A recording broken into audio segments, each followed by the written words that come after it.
பாஜகவுடைய C team D team யார் நீட்னா தாவேகால இருந்து என்ன கருத்து வந்திருக்குன்னு சொல்லுங்க. தாவேகாவை சுத்தி சுத்தி தாவேகாக்கு நேர கருத்து வருதே தவிர தாவேகால இருந்து யார் என்ன பேசுறாங்க மெல்ல இந்த மாதிரி ஆதரவு தெரிவிப்பதன் மூலமாக அப்படியே கொஞ்சம் கொஞ்சமா அவங்கள வந்து பாஜக இல்ல என்ன பத்தி நீங்க பேசுறத நான் கண்ட்ரோல் பண்ண முடியுமா? நான் என்ன பேசினேன் அதை தான் நீங்க கேட்கணும். தாவேகால இருந்து இதுவரை எதுக்காச்சு ஏதாச்சும் ரிப்ளை பண்ணியிருக்காங்களா, இல்ல தாவேகால இருந்து அதிகாரப்பூர்வ அறிவிப்பு ஏதாச்சும் இருக்கா? சுத்தி பேசுறத நம்ம கண்ட்ரோல் பண்ண முடியாது.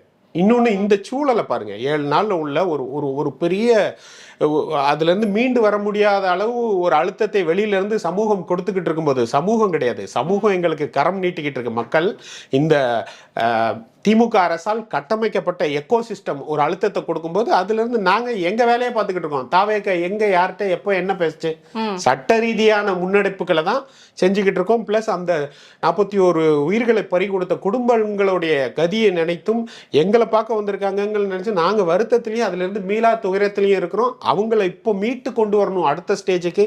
அந்த பணிகளை தான் செஞ்சுக்கிட்டு இருக்கோமே தவிர தாவேகாவை சுற்றி பல பேர் பல விதமாக பேசுகிறாங்க. அது ஆதரவாகவும் இருக்கலாம், எதிராகவும் இருக்கலாம். அதுக்கு தாவேகா என்ன செய்ய முடியும்? தாவேகா தன்னுடைய நிலைப்பாட்டில் உறுதியாக இருக்குது.